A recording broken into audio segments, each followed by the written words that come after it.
harap na Arellano. Laki na talaga ng pinagbago. Tsaka shoutout kay Rex yung pinapalabas pag mga gandang babae kami hindi pinapalabas. Sa mga bakang Arellano dyan, kaway-kaway, yung yan yung akala mo napakahirap akyatin ang bakod na yan. Pag gusto talaga mag-computer, nakakagawa ng daan dyan, sa mga bakod-bakod na yan. Shoutout sa mga batang, sa lugar na yan, yan. Diba? So mga dumadaan dyan dati, shoutout sa inyo, mag-comment kayo dyan. Tapos sa likod na to, meron din dito Kaya lang, open na siya, dati meron din dyan. Magandang araw mga boss, ngayong araw ay samahan nyo na naman ako gumawa ng kung ano-ano. Kaya yan, sisimulan na natin. Siyempre, magsisimula tayo sa exercise. Ang tawag dyan, side step. Hindi ko alam kung ano tawag dyan, basta ganyan-ganyan. Tapos, kicking, tapos tudyok. Ay, anong tudyok? Basta yan. Ano yun? Hindi ko alam tawag doon. Bata pa kasi ako yan. At talagang inulit mo pa talaga. At pagkatapos natin mag-stretching may dumating na rin na customer. Isura lang nga pala yung gagawin natin yan. Kaya yan, sinimula na agad natin. Siyempre, hindi naman natin yan papatagalin dahil ayan lang namang ibabaw na yan yung gagawin natin. Kaya ipapakita ko na sa inyo yung finished product yan. Hindi ka na nga pala gagawa ng montage kasi ayan lang naman din yung ginawa natin. Kaya yan, pinakita ko lang sa inyo. Kaya, buena mano, isang satisfied customer. Tapos, pagkaalis ni boss, may dumating na namang isa. Kaya, pinapasok agad natin yan. Tingnan nyo, kakalabas pa lang yan. Tapos, paglabas nga, ayun, may pumasok naman. Tricycle naman. Ito, ngayon ko palang ito maibablog kasi ngayon parang may nagpagawa uli sa atin ng tricycle. Kaya papakita ko sa inyo yung paglalatag sa tricycle. Mas kakaiba kasi maglatag sa tricycle yan. Clear lang yung salamin niya, gagawin natin yung super block. Mas nahihirapan pa ako maglatag nito kasi marumi yung mga salamin ng tricycle, yung mga goma, tapos minsan may tama ng mga plugs. Yan. Siyempre, simulan na natin tabasan. Pagkas tabasan natin lahat yan, didiretso na tayo sa magkakabit tayo. Pag nagkakabit nga pala kayo sa tricycle, dapat kinakat nyo yung mga sobrang goma. Yan, pagkakat nyo, siyempre, lilinisan maigi dahil minsan may mga tama ng plugs yan. Hindi kasi nalalagyan ng langis nung mga nagwe-welding kung minsan kaya nagkakaroon ng mancha yung salamin. Ayan, sinabi ko nga rin yan sa may-ari, kaya medyo tumitingin-tingin ako sa kanila. Tapos pinanasa maigi, tapos lilinisan, babasahin, tapos gugumahin ulit.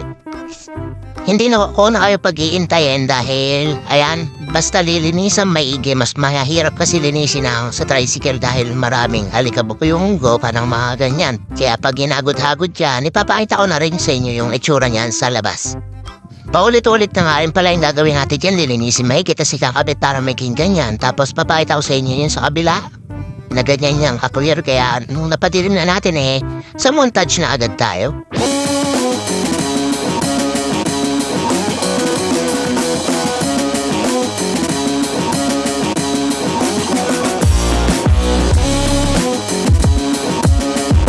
At yan, nabitin ba kayo? Siyempre, yung gandun lang dahil dapat lang naman din yung ginawa natin dyan. Tapos yan, salamat mga boss. Isa na naman satisfied customer. Kaya yan, pagkaalis nila boss, may dumating na tropa natin dahil pagkatapos sa shop namin, magsiservice naman tayo. At may sumundo sa ating lumalangoy, kahit walang tubig. At syempre, alis tayo. Magpapaalam muna tayo sa asawa natin yan. Sweet! Yan, syempre yan. Tapos, inantay na tayo ni Jimmy na aalis na rin agad tayo. At ayan, nagbiyahe na kami. Yan, yeah, gwapo talaga ni Jimmy. Ayan, tapos habang papunta kami kila Jello, ayaw ko talagang tumupunta sa lugar na to dahil pag tumatawid ako dito parang lumiliwanag yung langit Tapos sumisilip si San Pedro. Kaya yan, tapos napunta rin kami dito sa malapit sa Arellano, yung ilog na to. Yung may bahay dyan dati na tambayan ng mga nagkakating at nagbabasketball. Sa mga nakakaalam dyan, alam yung mga batang Arellano dyan, yung mga nakatambay dyan, shoutout sa inyo, mag-comment kayo dito. Wala na kasi, na-renovate na pala yun. Ang laki na ng pinagkaiba dahil may bahay doon na tambayan namin dati nung nagkakating pa kami tapos open area pa yung tabi nun. Sa mga nakaabot dyan, mga batang 90s, yan. May 7-Eleven na pala dito sa harap na Arellano. Laki na talaga ng pinagbago. Tsaka shoutout kay Rex yung pinapalabas pag mga gandang babae kami hindi pinapalabas. Sa mga batang Arellano dyan, kaway-kaway, yung yan o. Yung akala mo napakahirap akyatin ang bakod na yan. Pag gusto talaga mag-computer, nakakagawa ng daan dyan. Yan o, sa mga bakod-bakod na yan. Shoutout sa mga batang, yan o, sa lugar na yan o. Oo, yan o. Diba? So mga dumadaan dyan dati, shoutout sa inyo. Mag-comment kayo dyan. Tapos sa likod na to, meron din dito eh. Kaya lang, open na siya. Dati meron din dyan. Okay, napag-ahalatang cutting boys tayo ba yan? Tapos inantay na natin. Dumating si Jello pero habang nakatambay kami, nakakita ako na ito. Napakaangas. Tsaka ito, di ko alam kung ano tawag sa mga motor na yan. Pasensya siya, hindi ako mahilig sa motor eh. Kaya Ducati, grabe ang bigat niyan. Hindi ko na pala masyadong binidyoan kasi hindi naman tayo nakapagpaalam. Kaya yan ang dumating na yung gagawin natin. Kaya sinimulan na yung natin maggawa syempre. Pinabakpak na natin kay paring Jimmy nga. Gagabihin nga pala tayo ngayon sa paggawa dito. Kaya minabuti ko nang hindi masyado mag-video-video at paglatag niyan. Tapos sabay na kami ipakpak, linis, latag. Nagsasabay na kami ni Jimmy dyan. Ayan, papakita ko sa inyo. Yan, nagbabakbak na siya doon sa kabila. Medyo mahirap bakbakin yan, no? Hindi siya nabubuo. Talagang nalalagas siya kaya natagalan kami. Tapos, habang nagagawa kami, syempre, inabutan na kami dyan ng tanghalian.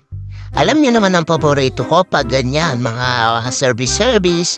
Yan, may libreng pagkain. Yan, salamat Yelo sa pagpapakain sa amin dyan. Yan, siyempre, habang kumakain kami ni Jimmy dyan, may pinapapasok na malaking aso dyan. Hindi namin natanong kung anong pangalan, pero napakakit na aso. Ayan, tapos habang kumakain kami dyan, nakaramdam ako ng kaiba. Pare, mahal mo raw ako.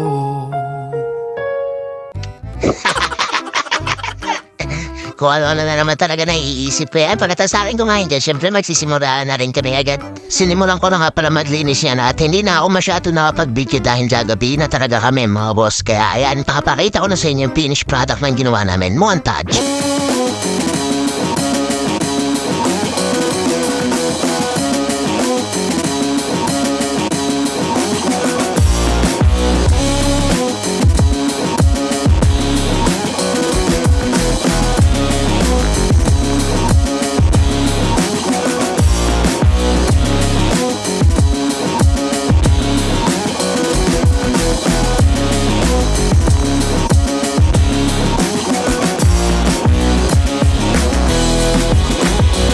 At yan, ginabi na kami dyan. Maraming salamat sa pagsama mga boss. At nasayang ko na naman yung 7 minuto ng buhay niyo. Kaya like and share mga boss. At uuwi na rin kami dyan. Maraming salamat. Babush. At kung bago ka pa lang sa akin channel, mag-subscribe na at i-hit ang bell button para updated ka sa ating mga videos.